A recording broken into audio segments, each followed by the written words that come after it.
Hello everyone. So this video is about coordination. जैसा कि हम लोगों ने पिछले वीडियो में डिस्कस कर लिया है लेवल्स ऑफ मैनेजमेंट, तो इस वीडियो में हम लोग डिस्कस करने वाले हैं कोऑर्डिनेशन। कोऑर्डिनेशन क्या होता है उसके बारे में हम डिस्कशन करेंगे। ये भी एक one of the most important topic है चैप्टर फर्स्ट का, business nature and significance of business environment का, बिजनेस स्टडीज़ का फर्स्ट चैप्टर।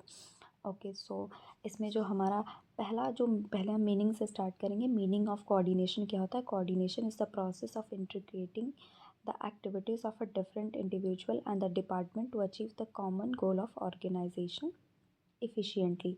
मतलब कि कोऑर्डिनेशन का काम होता है कि लोगों को या और एक्टिविटीज़ को इंटीग्रेट करना। मतलब अलग अलग इंडिविजुअल को, अलग अलग डिपार्टमेंट के इंडिविजुअल्स को इंटीग्रेट करना, उनके एक्टिविटीज़ को इंटीग्रेट करना, ताकि हम अपने ऑर्गेनाइजेशन का गोल जो है वो आसानी से अचीव कर सकें। और इसका हम दूसरा जो डेफिनेशन है वो है, coordination refers to bringing together the activities and the resources of the organisation and bring the harmony to them. इसका भी सेम मतलब है कि कोऑर्डिनेशन का काम होता है कि सबको क्लोज लाना, रिसोर्सेज को, एक्टिविटीज़ को एक साथ लाना अपने ऑर्गेनाइजेशन में, साथ में पीस और हार्मोनी को भी मेंटेन रखते हुए कोऑर्डिनेशन भी करना, चीज़ों को, लोगों को, रिसोर्सेज को, एक्टिविटीज़ को टुगेदर करके, कोऑर्डिनेट करके काम करना, और साथ में पीस और हार्मोनी भी मेंटेन करना।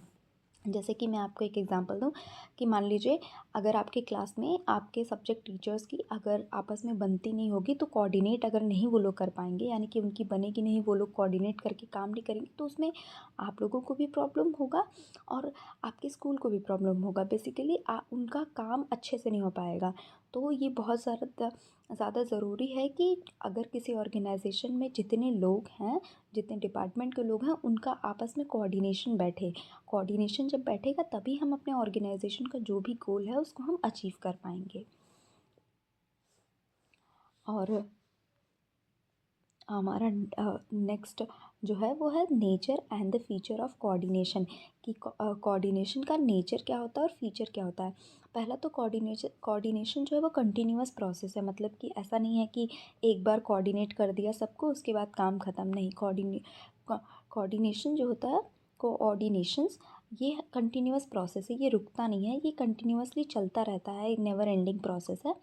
जैसे मान लीजिए आज का कोऑर्डिनेशन हो गया है कि पर्टिकुलर एक आपने टारगेट लिया था, उसको आप लोगों ने एक गोल लिया, आप लोगों ने उसको सारे डिपार्टमेंट्स को बता दिया, फिर उसके उस हिसाब से काम हुआ। वो गोल हमारा छोटा सा गोल था, आज का गोल था, वो अचीव हो गया।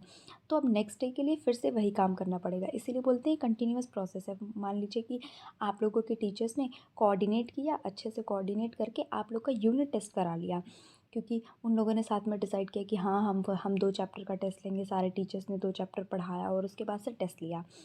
तो इसके बाद ख़त्म तो हो नहीं जाएगा, इसके बाद वो लोगों को आगे यूनिट सेकंड की प्रिपरेशन करनी पड़ेगी, फिर सेमेस्टर 1 सेमेस्टर 2 की प्रिपरेशन करनी पड़ेगी ना। फाइनल एग्ज़ाम्स तक उन लोगों को कंटिन्यूअसली कोऑर्डिनेट करके काम करता रहना है। तो इसी को बोलते हैं कोऑर्डिनेशन। जैसा है कि कंटिन्यूअस प्रोसेस है, परवेसिव इन नेचर है। परवेसिव इन नेचर मतलब होता है कि ऐसा नहीं है कि परवेसिव इन नेचर मतलब होता है कि ऐसा नहीं है कि कोऑर्डिनेशन सिर्फ एक जगह यूज़ होता है, हर जगह यूज़ होता है, पूरे ऑर्गेनाइजेशन में यूज़ होता है। आप कैसा भी, आपका कोई भी ऑर्गेनाइजेशन छोटा हो, बड़ा हो, या फिर प्रॉफिट मेकिंग हो, नॉन प्रॉफिट मेकिंग हो, कहीं पे भी हो, तो अगर आपको कोऑर्डिनेट करके ही काम करना पड़ेगा। अगर आपको अपने गोल्स को, ऑब्जेक्टिव्स को अचीव करना है तो आपको कोऑर्डिनेट करके काम करना होगा। तो परवेसिव इन नेचर होता है, मतलब कि हर जगह यूज़ होता है। Integrate integrate the group effort, मतलब कि सारे लोगों को ले करके ही आपको काम करना। कोऑर्डिनेशन अगर करना है तो सारे लोग मिल करके जब कोऑर्डिनेट करेंगे तभी जाके आपका गोल या फिर ऑब्जेक्टिव अचीव होगा। मतलब कि कोऑर्डिनेशन अगर करना है तो इंटीग्रेटेड होता है, इंटीग्रेट द ग्रुप एफर्ट, मतलब कि एक इंसान के करने से कोऑर्डिनेशन नहीं होने वाला है। इसका सिंपल सा एक लाइन में अगर मैं मीनिंग आपको बताऊं तो ये होता है कि कोऑर्डिनेशन सिर्फ एक इंसान के करने से नहीं होने वाला है। कोऑर्डिनेशन अगर करना है तो ग्रुप एफर्ट होता है।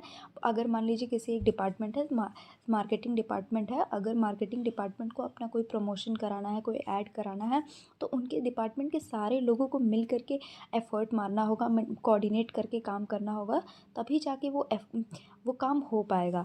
Responsibility of the manager, manager की रिस्पॉन्सिबिलिटी बनती है कोऑर्डिनेट करके काम को कराना, पूरे ऑर्गेनाइजेशन में जो भी हमको वर्क करना है उसको प्रॉपर वे में कराना, कोऑर्डिनेट करके कराने का काम जो होता है वो मैनेजर्स का होता है। रिस्पॉन्सिबिलिटी है ये, कोई सिर्फ काम नहीं है कि सिर्फ आपको काम था आपने कर दिया हो गया, नहीं, कोऑर्डिनेशन एक तरीके की रिस्पॉन्सिबिलिटी है। और